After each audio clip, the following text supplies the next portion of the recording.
सुप्रभात बच्चों, मैं नंदिनी क्रॉसवेट गर्ल्स कॉलेज से क्लास 9th की आपकी हिंदी अध्यापिका। बच्चों, आज हम काव्य खंड से पाठ 2 रविदास या रैदास जी की जीवनी पढ़ेंगे।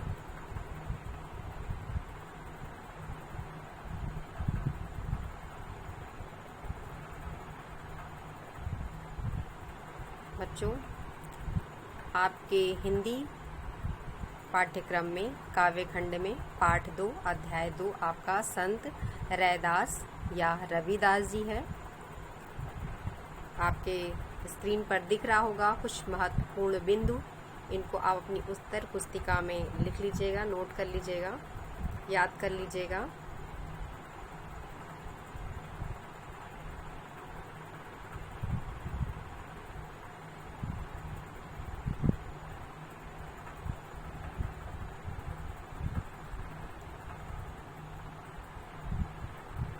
बच्चों, मध्ययुगीन साधकों में रैदास या रविदास का विशिष्ट स्थान है। रैदास संत कबीरदास के समकालीन थे। निम्न वर्ग में उत्पन्न होकर भी उत्तम जीवन शैली, उत्कृष्ट साधना पद्धति तथा उल्लेखनीय आचरण के कारण वे आज भी भारतीय धर्म साधना के इतिहास में सादर स्मरण किए जाते हैं। निर्गुण संप्रदाय के महान संत रैदास जी का जन्म सन 1414 ईस्वी में मड़ुआडीह ग्राम में काशी जिले में हुआ था। संवत 1471 में माघी पूर्णिमा को रविवार के दिन होने के कारण इनका नाम रविदास पड़ गया। भक्तमाल में बताया गया है कि रैदास रामानंद के परम भक्त थे। इनके पिता का नाम श्री संतोख दास तथा माता का नाम श्रीमती कालसा देवी था। विवाहित होने के कारण आपकी पत्नी का नाम लोना देवी था। अपनी प्रवृत्ति के कारण आपने प्रयाग, मथुरा, वृंदावन, जयपुर, भरतपुर, पुष्कर, अजमेर, चित्तौड़गढ़ आदि स्थानों का भ्रमण किया था। कबीर की भांति उनके जीवन काल के विषय में बड़ा मतभेद है। रैदास की परिचय में इनके जन्म काल का उल्लेख नहीं है। डॉक्टर भगवत व्रत मिश्र के अनुसार कवि का जन्म काल 1398 ईस्वी तथा मृत्यु काल 1448 ईस्वी के मध्य होना चाहिए। यह भी प्रसिद्ध है कि संत रैदास मीराबाई के गुरु थे। स्वामी रामानंद को उन्होंने अपना गुरु स्वीकार किया है। रामानंद मोहि गुरु मिल्यो, पायो ब्रह्म विसास, रस नाम अमी रस पियो, रैदास ही भयो पलास। स्वामी रामानंद काशी के प्रतिष्ठित संस्कृत के विद्वान थे। इनके 12 शिष्य थे: कबीर, रैदास, भावानंद, अनंतानंद, पीपा, नरहरि, धन्या, सुरसुर आदि। रैदास कर्म को ही ईश्वर भक्ति मानते थे। वे काम में इतने तल्लीन रहा करते थे कि ग्राहकों को सामान देने के बाद उनसे पैसा लेना भी भूल जाते थे। उन्होंने सभी धर्मों में ईश्वर की सच्ची आराधना पर बल देते हुए ऊंच नीच का पूर्णतया विरोध किया।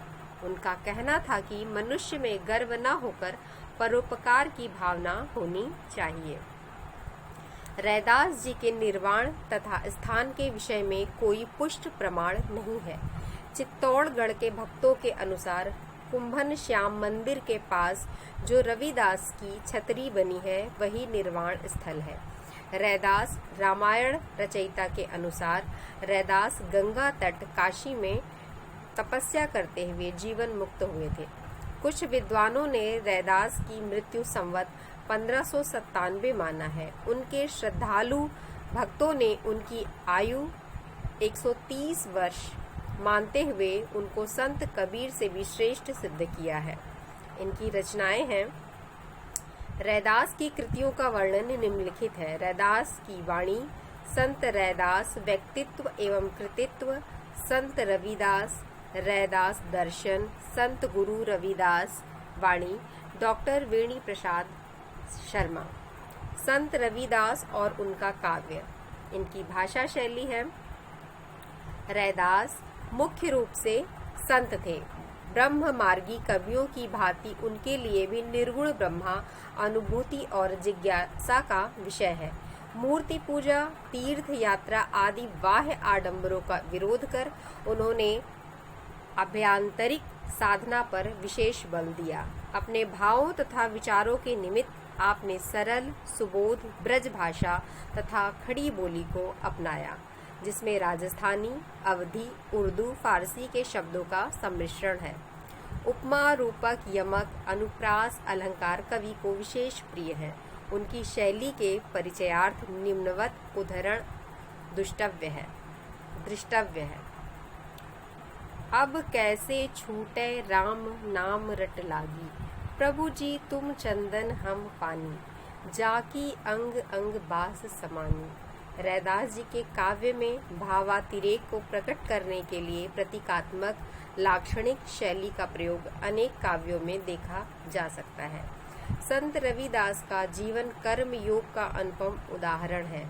उन्होंने अपने आचरण तथा व्यवहार से यह सिद्ध कर दिखाया कि मानव अपने जन्म तथा कर्म से ही महान बन जाता है। वे कहा करते थे, जब मन चंगा तो कठौती में गंगा। इस कहावत के पीछे भी एक दिलचस्प कहानी है। कहते हैं कि एक बार किसी पर्व के मौके पर संत रविदास के पड़ोस के कुछ लोग गंगा स्नान के लिए जा रहे थे। रास्ते में उन्हें रविदास मिले तो उन्होंने उन्हें भी साथ चलने के लिए कहा। रविदास जी ने कहा कि उन्हें किसी को तय समय पर जूते बनाकर देने का वादा किया है, इसलिए वे नहीं जा पाएंगे। साथ ही रविदास जी ने एक मुद्रा भी उन्हें दी और कहा कि उनकी ओर से इसे गंगा माँ को अर्पित कर दिया जाए। संत रविदास के पड़ोसी ने जब वह मुद्रा अर्पित की तो उसके हाथ में सोने का एक कंगन आ गया। यह देख पड़ोसी के मन में लालच आ गया और उसने सोचा कि इसे राजा को देकर प्रसन्न किया जाए। राजा को भी कंगन बहुत पसंद आया और उसने बदले में रविदास के पड़ोसी को ढेर सारे उपहार दिए। यह कंगन जब रानी को प्राप्त हुआ तो उन्होंने ऐसे ही एक और कंगन की इच्छा जाहिर की। राजा ने तत्काल यह संदेश उस पड़ोसी को भिजवाया। पड़ोसी यह बात सुन चिंता में पड़ गया कि आखिर दूसरा ऐसा ही कंगन उसे कहाँ से प्राप्त होगा। उसने घबराकर सारी बात संत रविदास को बता दी और माफी मांग ली। इस पर संत रविदास ने उसे चिंता नहीं करने को कहा। रविदास जी ने इसके बाद अपनी एक कठौती में थोड़ा पानी रखा। बच्चों, कठौती होती है लकड़ी की थाली, तो उसमें जो है पानी रखा और हाथ डालकर एक दूसरा कंगन निकाल लिया। पड़ोसी ने जब यह दृश्य देखा तो मारे खुशी के उछल पड़ा और इस चमत्कार के बारे में पूछा। इस पर श्री गुरु रविदास जी ने कहा, मन चंगा तो कठौती में गंगा। इसके मायने ये हुए कि अगर मन साफ है, पवित्र है, निश्चल है तो कठौती में रखा जल भी गंगा की ही तरह पवित्र है। बच्चों, ये तो रहा कबीरदास जी का जीवन परिचय। आप इसको अच्छे से पढ़िएगा, कॉपी में अपने लिख लीजिएगा उत्तर पुस्तिका में। और रविदास जी का जो पद है वो जो आपको पढ़ना है, उनका एक ही पद आपके पाठ्यक्रम में है, वो जो आपकी स्क्रीन में दिख रहा है। उनका पद है, अब कैसे छूटे राम नाम रट लागी, प्रभु जी तुम चंदन हम पानी, जाकी अंग अंग बास समानी। प्रभु जी तुम घन बन हम मोरा, जैसे चितवत चंद चकोरा। प्रभु जी तुम दीपक हम बाती, जाकी ज्योति बरै दिन राती। प्रभु जी तुम मोती हम धागा, जैसे सोनहि मिलत सुहागा। प्रभु जी तुम स्वामी हम दासा, ऐसी भक्ति करे रे दासा। बच्चों, ये पद आपको पढ़ना है और इसकी आपको व्याख्या लिखना है, संदर्भ प्रसंग सहित, काव्य सौंदर्य सहित लिखना है। बच्चों आप इस पद का संदर्भ लिखिएगा। प्रस्तुत पंक्तियाँ या पद्यांश हमारी पाठ्य पुस्तक के हिंदी काव्य खंड से संत रैदास द्वारा रचित प्रभु जी तुम चंदन हम पानी कविता से ली गई है या उद्धृत है। बच्चों प्रसंग में आप लिखोगे कि प्रस्तुत पंक्तियों में भक्त कवि रैदास ने अपने इष्ट प्रभु को विभिन्न उपमाओं से सुशोभित कर उनका गुणगान किया है। साथ ही स्वयं को उनका कृपा पात्र मानकर उनके प्रति अपनी असीम व अनन्य भक्ति का परिचय दिया है। बच्चों आप व्याख्या लिखोगे। सबसे पहले तो बच्चों आप जो है ये समझ लीजिए कि शब्द के अर्थ। अब कैसे छूटे, छूटे मतलब अलग होंगे, दूर होंगे, छूटेगा। राम नाम रट लागी, रटना मतलब याद करना, बार बार दोहराते रहना।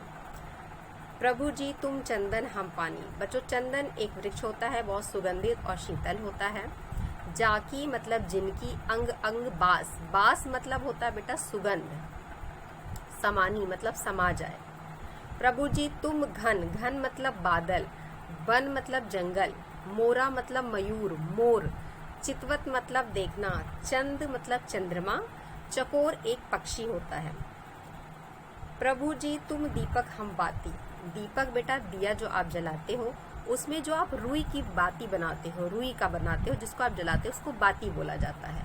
जाकी जिसकी, ज्योति मतलब ज्योति प्रकाश, बरय मतलब जलना, दिन रात मतलब रात दिन। प्रभु जी तुम मोती हम धागा। मोती बेटा जो समुद्र से मिलता है सीप के माध्यम से। धागा जैसे सोनहि मिलत सुहागा, सोनहि मतलब सोना स्वर्ण, मिलत मतलब मिलना, सुहागा एक धातु होती है। प्रभु जी तुम स्वामी हम दासा। स्वामी मतलब मालिक, प्रभु, दासा मतलब सेवक, दास। ऐसी भक्ति करे रैदासा। ऐसी भक्ति करे मतलब करना, रैदास जी करते हैं। अब बच्चों हम व्याख्या पढ़ लेते हैं। कवि रैदास अपने प्रभु का गुणगान करते हुए कहते हैं कि आप उस चंदन के समान शीतल, पवित्र और सुवासित हैं, सुगंधित हैं, जिसे पानी के साथ मिलाकर घिसने से वह पानी भी चंदन के समान शीतल और सुहासित, सुगंधित हो जाता है। यही नहीं, वह चंदन मिश्रित या चंदन मिला हुआ पानी इतना पवित्र बन जाता है कि भक्त लोग उसका तिलक अपने माथे पर लगाते हैं। स्वयं में पावनता, शीतलता, शांति और आनंद की अनुभूति करते हैं। इसी प्रकार हे प्रभु आप भी हमारे लिए उस चंदन के समान हैं, जिसका प्रत्येक रूप या अंग पावन है और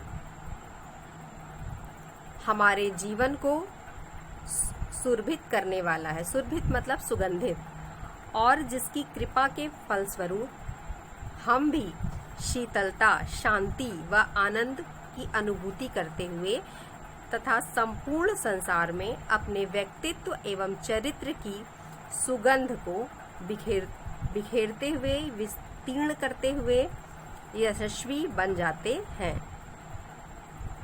इसी प्रकार हे प्रभु आप वनों में छाए उन घने बादलों के समान है, जिनके बरसने की आशा उम्मीद में मयूर, मोर जो है हर्षित होकर, प्रसन्न होकर नृत्य करने लगता है। अथवा जिस प्रकार चकोर पक्षी निरंतर लगातार चंद्रमा की ओर दृष्टि लगाए रहता है, उसे देखता रहता है, निहारता रहता है। वन के उस मयूर के समान आपकी कृपा दृष्टि की आशा और उल्लास की मनः स्थिति में हमारा मन मयूर भी, मतलब मन रूपी मयूर भी हर्षित होकर, प्रसन्न होकर झूमने लगता है, नाचने लगता है। साथ ही चकोर पक्षी के समान निरंतर रूप से एकाग्रचित्त होकर, मन लगाकर केवल आपके ध्यान में ही मगन रहता है। भक्ति भाव में विभोर कवि रैदास आगे कहते हैं कि हे प्रभु, आप उस दीपक के समान हैं जिसमें पड़ी बाती की ज्योति दिन रात प्रज्वलित होती रहती है, जलती रहती है। इसी प्रकार हमारा मन भी आपके साथ और आपके ध्यान के फलस्वरूप सदैव ज्ञान के प्रकाश से आलोकित रहता है। यही नहीं, आप एक चमकते हुए आकर्षक व मूल्यवान मोती के समान हैं।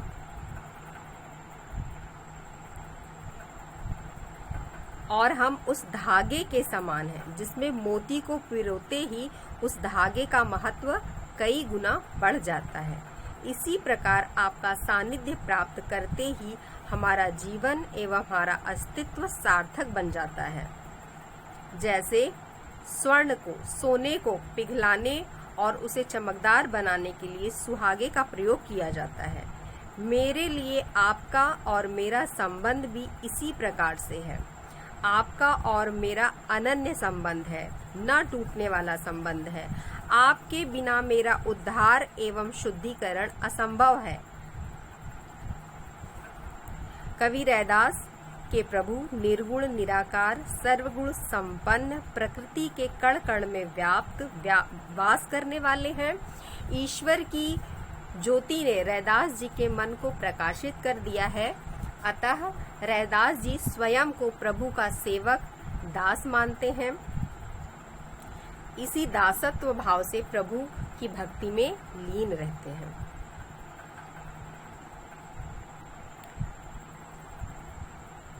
अंत में कवि रैदास जी कहते हैं कि हे प्रभु, आप मेरे स्वामी हैं और मैं आपका दास हूँ। मैं रैदास इसी दासत्व के भाव से आपका शरणागत होकर दिन रात आपकी भक्ति में लीन रहता हूँ। बच्चों, ये तो आपका पाठ 2 संत रैदास था जिसको आपने अभी पढ़ा। इसको अच्छे से समझ लीजिएगा, अपनी उत्तर पुस्तिका में इसको लिख लीजिएगा। बच्चों, एक ही पद है, ये पूरा पद आप लिखिएगा, संकेत लिखिएगा, पहला शब्द और आखिरी शब्द लिखिएगा, उसके बाद आप संदर्भ लिखिएगा, फिर प्रसंग और व्याख्या मैंने आपको बता दिया है। आज के लिए बच्चों बस इतना ही। अगली क्लास में पीरियड में फिर मिलते हैं। तब तक के लिए बच्चों स्वस्थ रहिए, सुखी रहिए, सुरक्षित रहिए, घर में रहिए।